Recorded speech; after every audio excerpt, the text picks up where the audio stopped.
got Dikson. Dikson is an eclectic poet, and he's done quite a number of collabos. Dikson. He's done, he does collabos, and he does jazz and mainly electric, and he's teamed up with Vee. And I know Vee, and I insert my caveat here, I know Vee from when he was a young boy at PE, playing on the PE jazz band, and now he's a young fella, and here's Dikson and Vee. Yeah. Good evening, people. We'll get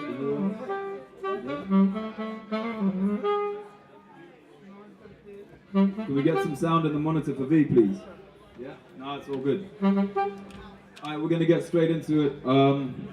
This first piece is about the time limit in poetry slams, and I hope you like what me and V do, a little conversation with sax and voice. I'm not going to sing though.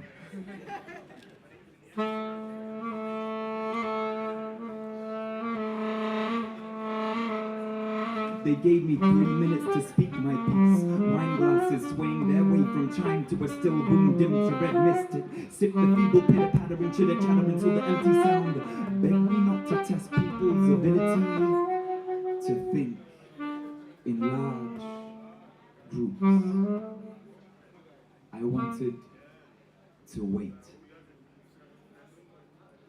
180 seconds of silence, bracing myself for free fall, strapped to a kite, the expanse of whatever roof tiles and ocean's floor. A definition of distance, a sweet and sour mouthful of truth woven together in random thought, holding back the wind with that passive resistance, like the eating, breathing lungs of an artist that hold us ripping through turbulent shudders in the open stillness of height. To drop and soar at once. One eye focused on the point of impact, the other shut, dreaming, abandoning direction for faith and safe landing. The sweat of creation, collapsing confines of a building to shimmering specks you can all but taste, praised, beat to the temple of expression. We plummet, gliding, humbled by the wingspan of reach, inside to mold and out to release, to return.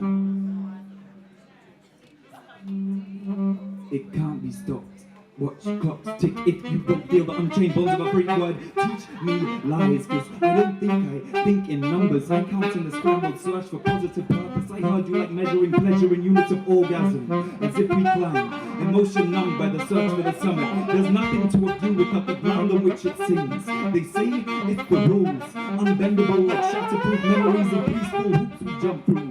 So take a 5th grade problem, give me a dog-eared question paper, and tell me what your shit would smell like after a morning coffee, fry up, and a cigarette. Your guess is as good as mine. All I know is that you will shit. You can't measure poetry in units of time. Right now, I'm visiting a fragment of me that hurts and massaged, the deepest of muscles, bound by tissue steeped in my best intentions and fears. If I wasn't,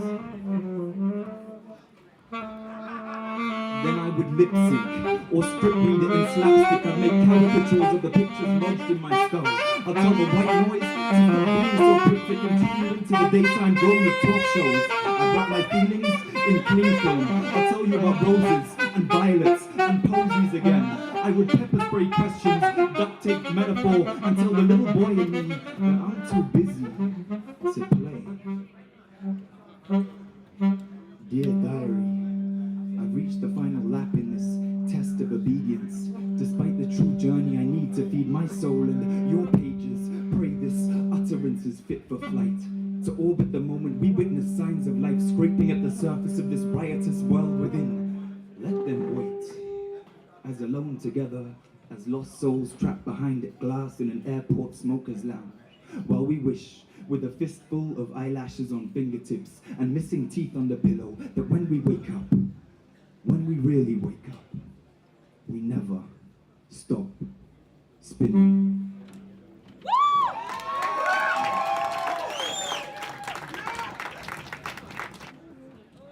This next poem is based on something from Sonic Slam Chorus, a group that me and V and I should say as a poet, are a part of, along with Cecilia Giscamo and many others. and it's a dedication to someone special to me who's gone through troubled times, and I'm sure there are people who can also relate. This is an open letter for the attention of the prison warden in you. Its words spilling out through brown paper, foaming at the mouth, dissolving. This letter won't burn. It is to be wet to touch, to envelop and immerse like no other scripture. It will stick. Watermarked and salivating, sealing and resealing, opening to let you in and closing to hold you close. So this writing I send you will spit until this warden can tell what words feel like when life is truly spoken.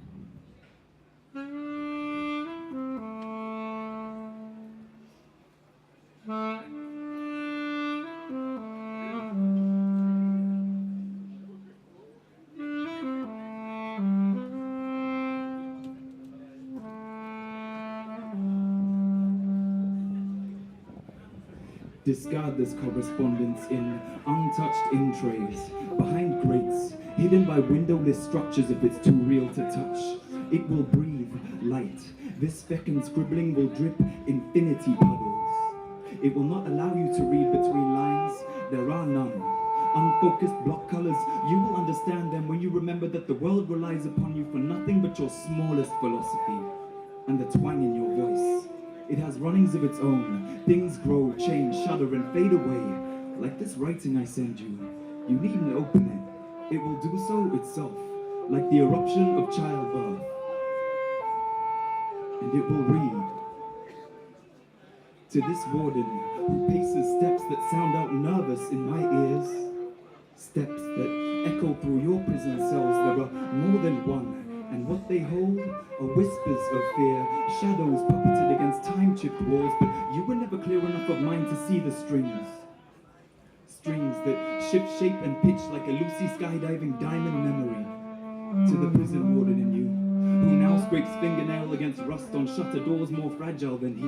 To he, who can only see half lengths of the distances he needs to, so that each room falls blind at the point you thought you locked fear in dead stares. I can smell that the infirmary sends you the rot of resurrection more evocative than the opening of bakery air vents at dawn. I can see the jet stream Led Zeppelins leave when they blaze blasphemies across Kahalui skies. I can imagine life-induced hallucination, but this letter was written to help you see the wood and believe it bore no teeth and know there's nothing wrong with screaming. To the prison warden in you, old man, you were not just that, and needn't even be so at all. You have tried for too long to keep things under lock that have the power to choose when to come and go. You have reached through bars and mistaken what fingertips kiss for catharsis. I know what anxiety feels like when the bolster grips hold of lips and pumps the nail and dagger of pins and needles through organs and veins until you dry heave because you forget how easy it is to breathe. Please, with sincerity, faith, and the most colloquial of footnotes, know this letter is yours. To soak your hands in when you lose touch. To turn tears blue when your visions blur. To bring the bursting neon Bible of graffiti to these chambers and hallways. To recite in your brightest of hours. And to take to the grave when you go. But no sooner. So that when rain clouds bloom, brimming with ink and saliva, the world will feel the damp of this embrace. Stained, the babble of calm will rise with the ferocity of the whitewater break of psychosis, and you can be these words, our violet messenger. Eat this homework, pen-faced and soaked through, to fall at the feet of pterodactyls and flying ants, so that they can see, feel and believe what gravity actually feels like when it pulls.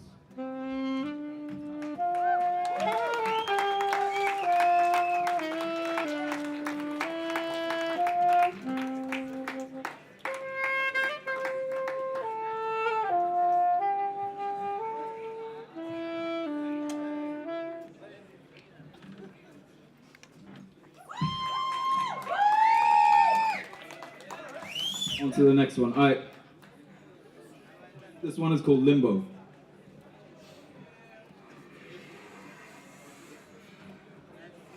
Let's have some fun with the clown.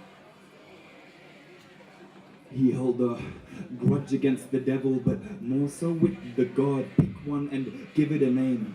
He, like the great pretender, sends shivers down his crooked spine when he thinks back to the time before time when there were close shared dreams like yin and yang tagged over with a smiley. A delicate balance of belief snapped with the kind of divine carelessness that turns people into salt and runs blood through drain pipes. The wishbone splintered halfway between the flames of hell, and it's smoke that billows in the sky, the place where angels reside. He used to be part of this holy trinity, passing spliffs and prophecies around a round table, slouched back in his chair, leaning on the weakest leg, hoping that maybe he might fall and lighten the mood. Let me introduce Limbo the clown. He found deep pockets of inspiration in the lining of his hand-stitched patchwork and polka dot baby grow suit. Color was his thing, bright color. Slapdash face paint showed how wide his lips would smile if they could, and tears forming blue pearls in the place where eyelids touch hadn't met sadness. Their creator was the unashamed joy that respawned them in the split seconds that make up 7 days. He knew not what they said about guys with big shoes scuffed on sandy pilgrimages through time and space, shepherding the essence of his beliefs, but his technicolor crown birthed a burning bush of coiled hair and gave him the idea to make slinkies on the day that God rested. It was the same day he made dodo birds, dinosaurs, funny bones, and wished the Irish good luck. His breast pocket was where he kept his rainbows and confetti, ready to add a splash of color to dimly lit moments. Baggy sleeves gave room for his trickery to breathe through the gills in his needlework, and caution to the wind allowed the sun to give his nose a rosy glow on the days he spent marveling at what his mother had created.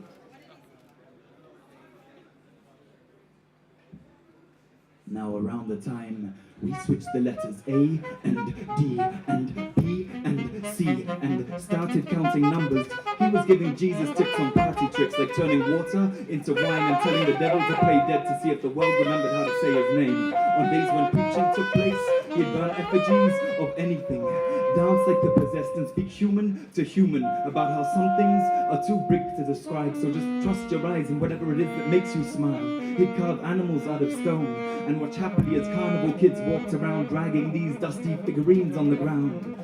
They were taught not to trust him, but they didn't care.